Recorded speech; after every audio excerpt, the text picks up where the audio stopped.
Voice of the Tigers, Andy Burcham, and this is Jeff Shearer, senior writer, auburntigers.com, and we are with you, sort of a little pregame extra. The Silver Fox. The Silver Fox, yes. See how well-dressed he is. Yes. He's got the coat, he's got the buttons on the shirt. He's got the look. He's got the perfect hair. He's got it all. He didn't come here to be made fun of for the entire time, or mocked the whole time. But no, Jeff, this is cool. Look, home games at Neville Arena are always exciting, and so we just want to tap into that and give folks a little extra pregame hype before Auburn and Mississippi State tonight. For sure, and it's great because the students are back. They were lined up many of them since this morning, and it is not warm outside in Auburn, Alabama, especially when the sun went down. And so tip your cap to them. They've been here for a while, and the drink rail all the way around Neville Arena is full, standing room only. So it's going to be an exciting night.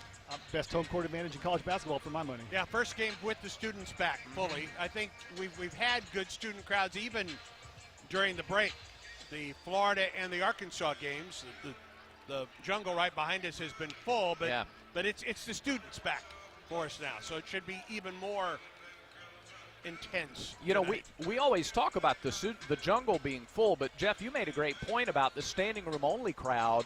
I'm gonna try to move this camera and see if we can see. Look out, advanced move. I don't know if you could tell that or not by looking up top, but every standing room only spot is occupied already. And so, and I noticed when I was coming in that the scholarship entrance, the people who are coming in with the guaranteed seats, they're lining up 2 hours before tip-off on a cold night to come in. So it's not just the students, it's everybody who comes to Neville Arena for these games. They're coming out, and this is a big one tonight. It's been a wild day across the top 25. It's been a wild week. It's been a wild week, yeah, you're right. Teams are winning on the road. If we learned anything from watching the SEC today, it's that there is nothing guaranteed. You got to bring it every single night, and that's no different for Auburn and Mississippi State. And who would have thought? You think, well, Kentucky at Tennessee, that's always going to be a toss-up. But the way the seasons have gone until this point, that you think that's Tennessee's in command there, and it obviously was anything but. Big matchup tonight. Auburn looking to improve to 4-1 in the Southeastern Conference, and we do not expect this to be a high-scoring game, do we? I don't think so. I mean, both of these teams play very good defense. I think Mississippi State wants this to be a lower-scoring game. They're averaging under 60 points a game in SEC play, and this is a team that got off to an 11-0 start, the best start for a first-year head coach ever at Mississippi State. So, you know, and listen, going into Tuesday night, Auburn's game at Ole Miss, the home teams were winning overwhelmingly in SEC play. There were 4 games in the SEC Tuesday night, and three of the road teams won, including Auburn at Ole Miss. And then coming back today, it's been a little bit of a mix. I mean, you look at what Kentucky does at Tennessee today. Alabama looks like one of maybe the best team in the country right now by just obliterating LSU by 40 today. And then South Carolina, which won at Kentucky, follows that up and scores 18 points in the first half and gives up 50 to South Carolina in the first half today. Georgia goes to Ole Miss and wins. Vanderbilt has a huge 63 points in the second half. And beats Arkansas. I mean, just when you think you have the league figured out, we have a week like this one right now. We will have a lot coming up on our pregame radio coverage, and it will also be streamed right here. Right now, we are on the Auburn Tigers Facebook page, the Auburn Tigers YouTube channel as well. And if you're watching tonight and you have questions, we're going to have a little bit of time for some Q&A. We did this in baseball. People really responded to it. Leave your comment or leave your question over in the comments section, and or leave a comment if you're watching on Facebook, and we will try to get to those questions, as many as we can, until about 6:55 or so. So we'll go for about the next 15, 16 minutes. Check out the bucket hats on the students behind us. Yeah. Those things are like a dozen eggs right now. They're gold. They are gold. Yeah. The TV guys even have them. Yeah, that's a good point. Radio guys don't. TV guys do. Well, Jeff didn't get one either. That's unless you're hiding it away somewhere. You hiding one away somewhere? Did not get one. Have to ask Mr. Kessler if he can send us his from last year. Hey, a change in the starting lineup tonight for Auburn. Yeah, Alan Flanagan will start at the 3 tonight for Auburn. Bruce Pearl said it in the pregame that you'll hear later on. Alan's probably been playing like he should be starting these last couple of ball games. he's got 3 straight double-figure scoring games, and he was unstoppable in the second half at Ole Miss. Didn't miss a shot in the second half at Ole Miss. He is on our pregame along with his father, Wes, in our profiles in the ball game. And I said, tell me, what is it like to get in the zone? Because, buddy, you were in that zone in the second half. So he will start. I think losing Chris Moore, and we don't know how long he's out with an injury to his right shoulder, but he has that practice since the game Tuesday. And Auburn lost him in the first 3 minutes of that game. But it hurts Auburn's depth. Allen has been playing very well. I don't think Auburn loses a whole lot with Allen starting tonight. And that's nothing against Chris Moore, because one of the things about Chris Moore is just his incredible leadership. It hurts Auburn from a depth perspective. We'll see Morley or Berman playing the 3 for Auburn as long as Chris Moore is out and Alan Flanagan is in that starting lineup. I made what I would consider to be a rookie TV guy mistake this week at the media availability. I said, Alan, if Chris is out, are you prepared to play heavier minutes? He said, yes.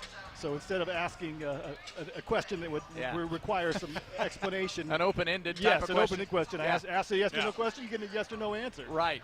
That's a good point. Of course, I don't know, his minutes, he's played 32, 34 minutes the last 2 games. He has been a huge part of Auburn's wins in these last couple of ball games, coming back and bouncing back from the Georgia game. Again, if you've got questions for us, we want you to leave them in the comments, and we will get to those throughout the course here. Jeff, we're also going to be joined by a couple of special guests, including Jason Harbison, who joins us now from Auburn's Office of Trademarks and Licensing. And this is a 90s throwback, kind of a retro throwback theme here. A lot of music from the 90s earlier here at Neville Arena. This may be a newer one now, but a lot of stuff from the 90s. We've got some special throwback logo apparel. Jason's got that on as well. This is a fun night at the arena, Jason. It is always a fun night. We look forward to it every year. Last year we went a little more 80s. This year a little bit more 90s. Now I know some people have expressed a little bit of like, oh man, 90s is throwback? It happens quick, doesn't it? Doesn't it? That is the reality at this point, I think. A little bit of throwback. So, yeah, it's really a fun night. I mean, we've taken it to the max, got vault logos on the video board where the scores normally go. This one you mentioned, this actually used to be on the floor over at Beer D's Memorial Coliseum back in the day. So, Jason, I want to ask you about the pop-up stores, the retro stores. I know those are hugely popular during football season. Yes. We did our very first one in the Georgia game a couple years back, and it was so great. It was really fun to just get in the archives, really dig out some really unique items that maybe recreate the exact thing, maybe recreate a little bit of a takeoff of something that we've done in the past or looked from the past. So yeah, people seem to really enjoy it. I was just up in the store.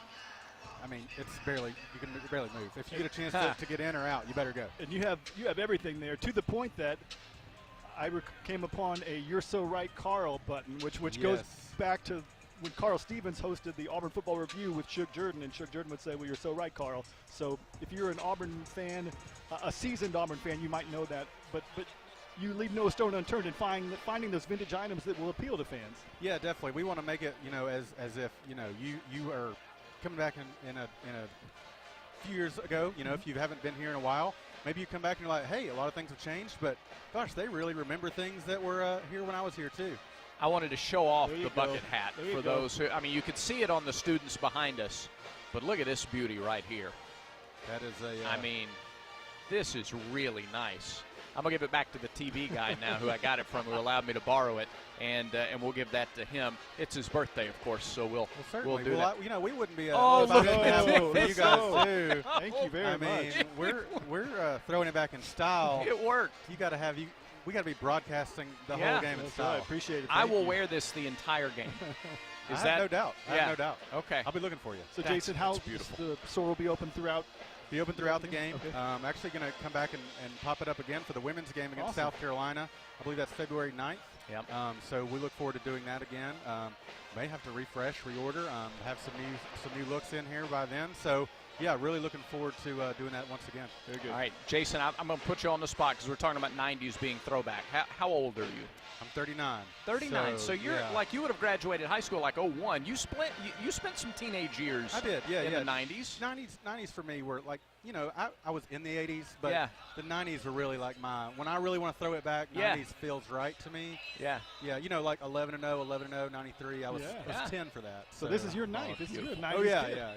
My night, for sure. Good stuff. All right, Jason, thank you very much for spending some time talking to us about it. Really appreciate it. War Eagle. War Eagle. All right, Jason Harbison joining us, Auburn's Office of Trademarks and Licensing. Just a a fun night. It's always a fun night at the arena, as we've said.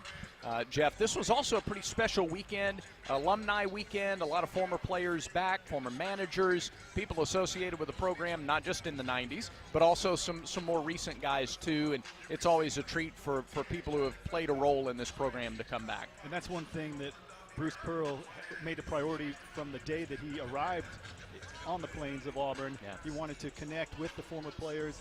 And Bryant Smith, who's a student assistant and a great player from the late 90s and played 14 years overseas, he noticed that, and that's why he wanted to come back and be a part of this program as a student assistant, because of that outreach from BP. Yep, Bryant Smith is associated with the program. Marquise Daniels, of course, has a role in the program. I mean, these are guys that are continuing to influence the Auburn basketball program. They had influence then, and they have influence today. And KT Harrell is a former player who is now down at FAU, I think, and was in that same role. So great to see.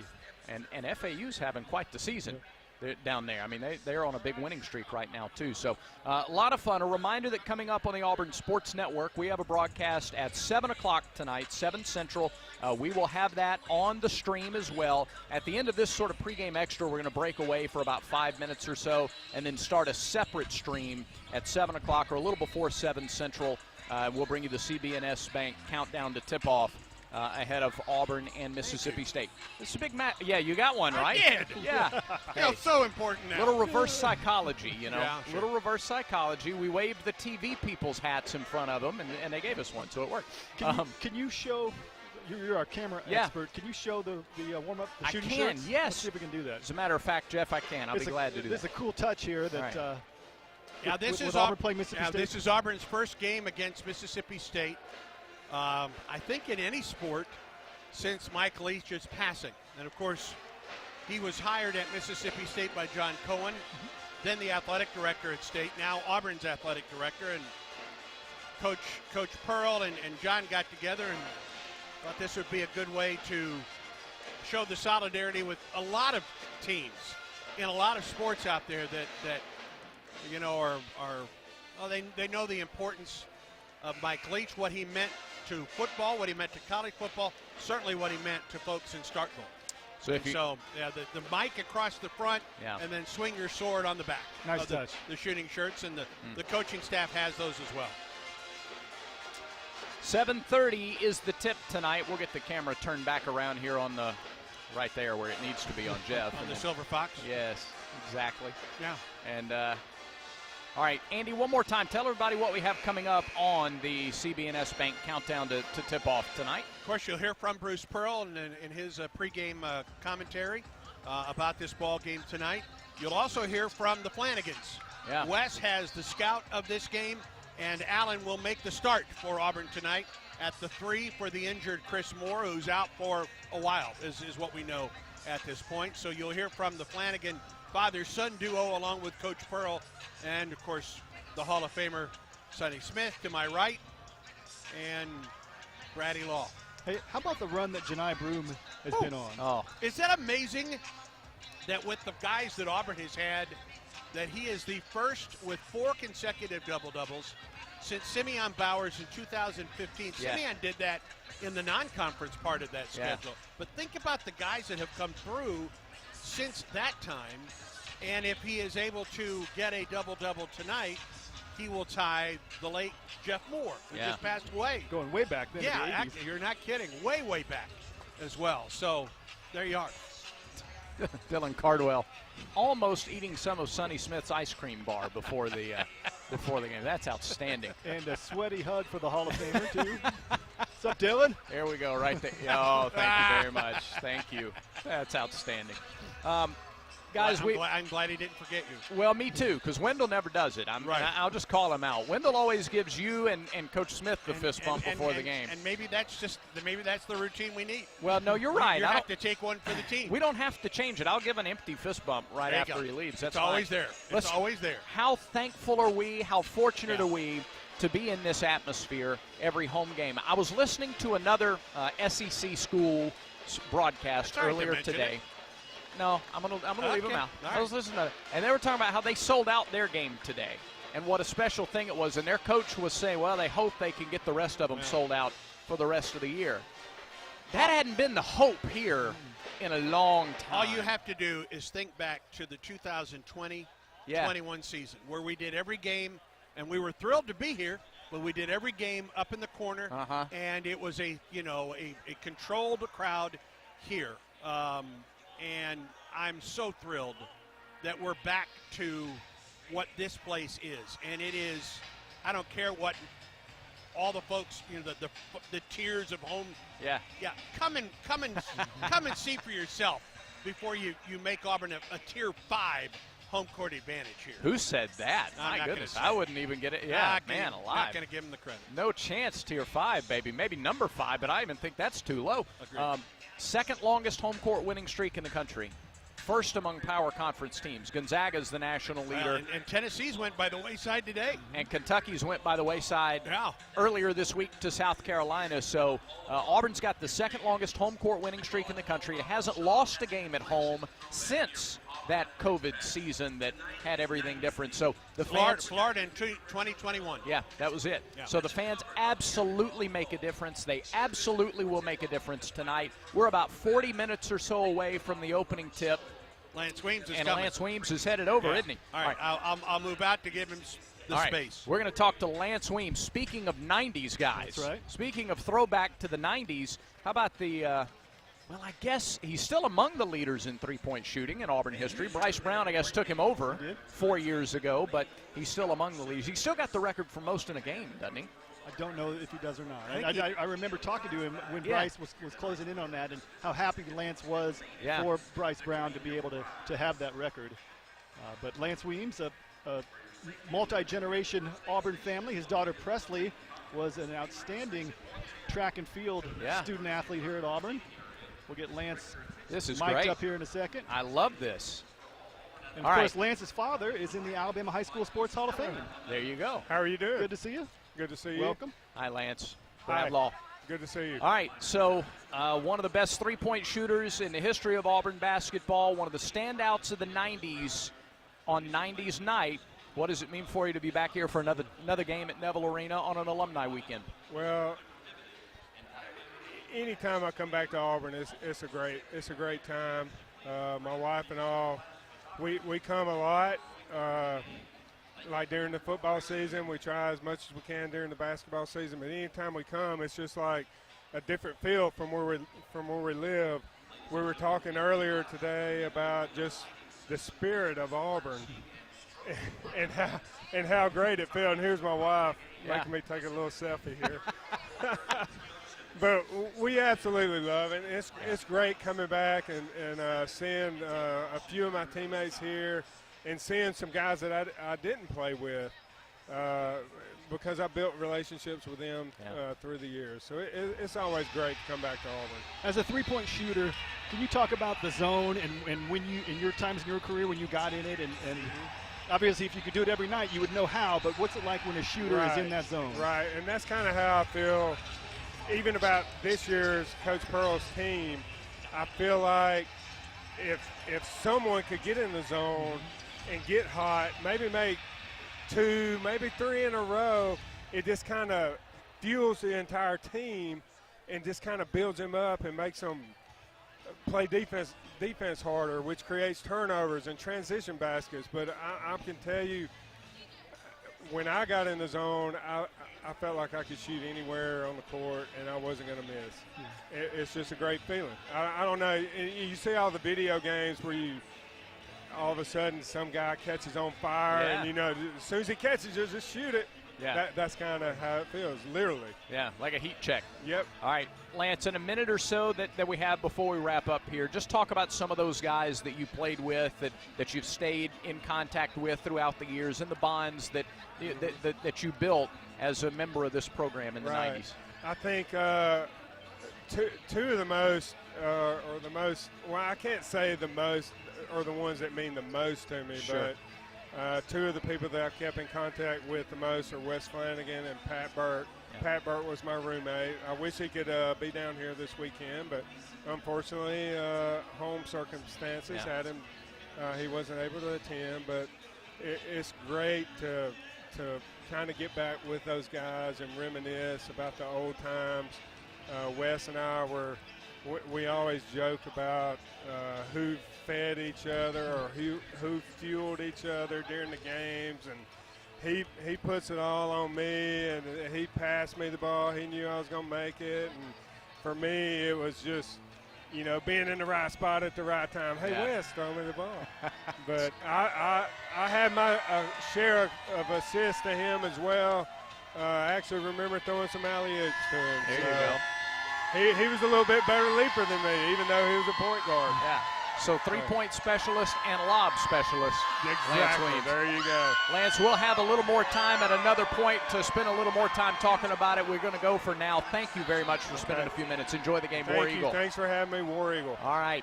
Jeff, let's get down to it. We're about 35 minutes away from tip-off. We're going to break away from this live stream, come back with a separate stream for the radio broadcast in about 5 minutes. Going to be a fun night at Neville Arena. Enjoyed it, yes. The first team to, if somebody